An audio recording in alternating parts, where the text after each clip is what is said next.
Let's dissect Lancar Basketball's supply chain.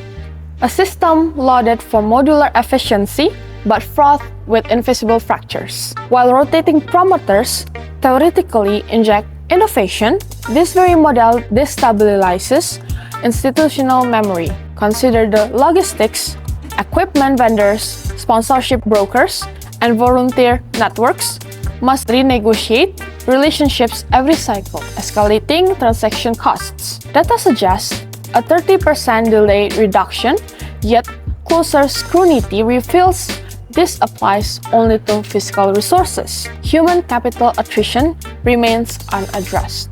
Volunteers report role ambiguity when promoters prioritize shift, underscoring a critical gap.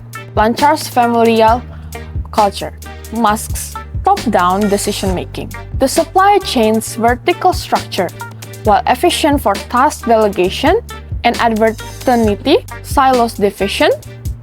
Marketing rarely consults talent management pre-event, causing last-minute schedule clashes. This Lancar's celebrated structure is paradoxically both its strength and Achilles heel, a rigid hierarchy wrapped in rhetoric of flexibility.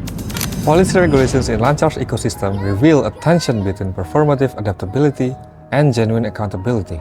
Safety protocols do evolve post-incident. However, this reactive stance exposes systemic blind spots.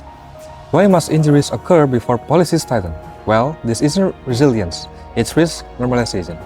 Moreover, ethical branding agreements sound progressive, yet sponsorships from sugary drink manufacturers contradict Lancar's health ethos, highlighting regulatory theater. Now, mapping this ecosystem uncovers deeper fissures.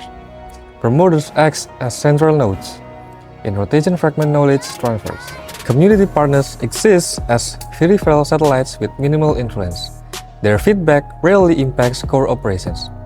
Digital tools like WhatsApp accelerate communication but deepen equity divides. Older volunteers face digital exclusion. The familial dynamic, while fostering cohesion, creates echo chambers. Dissenting opinions are supposed to preserve harmony, stifling innovation. This isn't an ecosystem, it's a power cartography where convenience triumphs inclusivity. Lancar Basketball Event has a lot of potential and people are really drawn to the energy. It feels fresh, exciting, and full of community spirit. But behind all that charm, there are real challenges that could quietly break things down if they are not handled well. For example, everyone talks about scaling up, doing more regional tournaments, getting bigger, but the more it grows, the more the risk losing that close. Like family, atmosphere that people love, it's not easy to keep things personal when you are handling events in different cities with different teams. That sense of connection might fade if it's not protected. And then there's idea of going digital, like using apps for feedback so everyone can have a say. In theory that sounds great, but not everyone is comfortable with data or knows how to give structured input. If only the more privileged or experienced voices are heard, it could create an uneven playing field. Instead of making things more inclusive, it might actually highlight the gap even more. There are also the issues of rotating promoter. On paper, it seems fair to give different people a chance to lead, but every time someone new comes in, a lot of the unspoken experience-based knowledge get lost. You can store files in the cloud, sure, but you can safeguard feeling instinct or those you had to be there moments that make things run smoothly. That kind of wisdom can be downloaded, it has to be passed down intentionally. Even the positive vibes after game, those fun debrief and bonding moments can sometimes be too soft. People hold back from speaking the truth because they don't want to cause tension.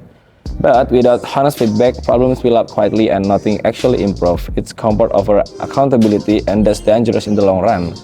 And then there's burnout. A lot of volunteers are struggling even if they don't always say it out loud. But about 68% feel emotionally drained. Why? Because they are expected to give their all like family.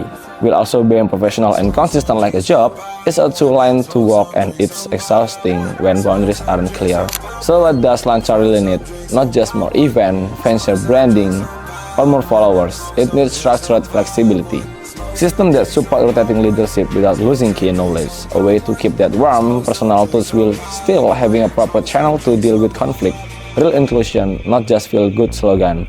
Because at the end of the day, A promoter like Lancar Basketball Event won't survive just being fun, exciting, or familiar.